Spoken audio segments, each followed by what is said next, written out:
ఉగాది రోజు cinema release అయింది కదన్న. ఉగాది అంటే Telugu festival. So Telugu festival కదా ఇవాళ. సో అదే స్టైల్లో చెప్తా కొంచెం నేను. Cinema out and commercial entertainer. Ugadi అంటే తెలుగు సంవత్సరాది షడ్రుచులు సమ్మేళనం. అలానే ఈ తెలుగు సినిమా ఉస్తాద్ భగత్ సింగ్లో అన్ని షడ్రుచులు అంటే action, sentiment, comedy, emotions, fans, dance, fights, కొంచెం సోషల్ రెస్పాన్సిబిలిటీ అన్ని నీట్గా చాలా బ్లెండ్ చేశారండి హరిశంకర్ గారు స్టార్టింగ్ నుంచి ఎండింగ్ వరకు వన్ లైనర్స్తో పేల్చేశారు సినిమాని చాలా బాగా డిజైన్ చేశారు. స్క్రిప్ట్ పవన్ కళ్యాణ్ గారు తగ్గట్టుగా చాలా బ్లెండ్ చేశారు. అందరూ అనుకున్నట్టుగా ఇది రీమేక్ కాదు, ఫ్రీ మేక్ కాదు, చేంజెస్ కాదన్న. ఓన్లీ హరిశంకర్ గారు ఓన్గా వేసిన స్క్రిప్ట్ పవన్ కళ్యాణ్ గారి కోసం చాలా నీట్గా వేశారు. సినిమా అయితే చాలా చాలా చాలా బాగుందన్న సినిమా. చెప్పాలంటే వాళ్ళ ఉగాది కాబట్టి సినిమా వ్యయం మైత్రి మూవీ గారు తెలుసుకుంటా. మైత్రి మూవీ మేకర్స్ గారికి మేబీ 150 CR అనుకోండొచ్చు. బట్ ఆదాయం అయితే వచ్చిన టాక్తో బట్టి 200-300 CR అయి ఉండొచ్చు. గౌరవం అయితే చెప్తారు కదా ఉగాది. గౌరవం ఏంటంటే సినిమా పాజిటివ్స్ పవన్ కళ్యాణ్, హరిశంకర్ గారు, songs, dance, fights, one liners. అవమానం ఏంటంటే కొంచెం చెప్పొచ్చో తెలియదు కానీ కొంచెం సినిమాకి ప్రీ రిలీజ్ బస్ లేదు. మూవీ యూనిట్ చెప్తున్నాను, ప్రీ రిలీజ్ బస్ లేదు కాబట్టి సినిమాకి టాక్ మంచిగా స్ప్రెడ్ అయింది కాబట్టి మంచిగా సినిమాని జనాల్లో తీసుకెళ్ళండి.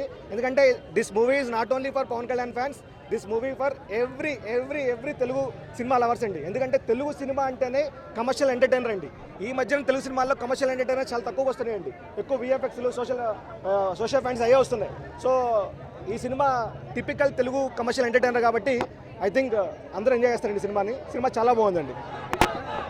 ఈ సినిమాలో పవన్ కళ్యాణ్ గారు శ్రీలీలని డామినేట్ చేసేసారు అంతే, అందరినీ డామినేట్ చేసేసారు అంతే. ఆయన ఒక్క స్టెప్ వేస్తే ఎలా ఉంటుందో మొత్తం అందరికీ చూపించారు. ఎవరెవరైతే డాన్స్ రాదని పవన్ కళ్యాణ్ గారు అన్నారో ఆయన అది రాంగ్ అని ఈ సినిమాతో ప్రూవ్ చేశారు. పవన్ కళ్యాణ్ గారే మొత్తం సినిమాని డామినేట్ చేసేస్తారు. పవన్ కళ్యాణ్ గారు స్క్రీన్ మీద ఉంటే ఇంకా అవతలని ఎవరు చూస్తారండి. పవన్ కళ్యాణ్ మేనరిజం తెలిసిందే కదా, చూపించారు. బెస్ట్ డైలాగ్ అంటే నా గ్రౌండ్ లెవెల్ గట్టిగా ఉంటుంది ఒకటి డైలాగ్ ఉంటుంది. ఏం చెప్తారు పవన్ కళ్యాణ్ గారికి? పవన్ కళ్యాణ్ గారికి చెప్పాలంటే ఆయన అంటారు కదా, ఇరగదీసే నక్షత్రం ఇచ్చి పడేసే గోత్రం అని.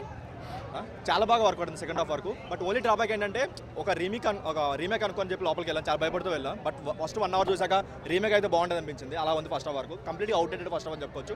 బట్ ఏదైతే సెకండ్ హాఫ్ స్టార్ట్ అయిందో ఎక్స్ట్రాడరీ వర్కౌట్ అయింది. శ్రీలా ఎంట్రీ దగ్గర నుంచి ఏదైతే ఆ రీమిక్ సాంగ్ ఉందో లేదంటే దేక్లెంగా song sir next extraordinary work out అయ్యి. అండ్ అన్నిటికంటే మెయిన్ పాజిటివ్ ఏంటంటే డైలాగ్స్ అన్న. ఏదైతే మనకి పవన్ కళ్యాణ్ గారు బయట ఆయన క్యారెక్టర్ ఏది ఉంటుందో ఆ క్యారెక్టర్ ఇన్స్పైర్ చేసుకుని రాసిన కొన్ని డైలాగ్స్ ఏదైతే ఉన్నాయో అవి నెక్స్ట్ లెవెల్ వర్కౌట్ అయ్యి ఫ్యాన్స్ కూడా చాలా బాగా కనెక్ట్ అవుతారు. అండ్ అది కాకుండా కొన్ని పంచ్ డైలాగ్స్ అయినా లేదంటే కొన్ని సెటర్స్ అయినా సరే లేదంటే ఆయన మీద ఆయన వేసుకున్న డ్యాన్స్ గురించి కొన్ని సెటర్స్ అయినా సరే చాలా బాగా వర్కౌట్ అయ్యాయి.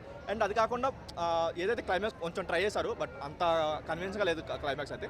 బట్ ఓవరాల్గా మాత్రం సెకండ్ హాఫ్ వరకు మొత్తం నిలబెట్టేస్తారు సినిమా. సో ఫస్ట్ హాఫ్ వరకు ఇంకొంచెం బాగుంటే మాత్రం నెక్స్ట్ ఇంకో గబ్బర్ సింగ్ అయ్యేది. బట్ ఇంకో సర్దార్ గబ్బర్ సింగ్ అయితే అవ్వలేదు, అదైతే గ్యారెంటీ. ఇలాంటి మరిన్ని వీడియోల కోసం మా ఛానల్ను సబ్స్క్రైబ్ చేయండి. బెల్ ఐకాన్ నొక్కి ప్రతి అప్డేట్ ముందుగా పొందండి.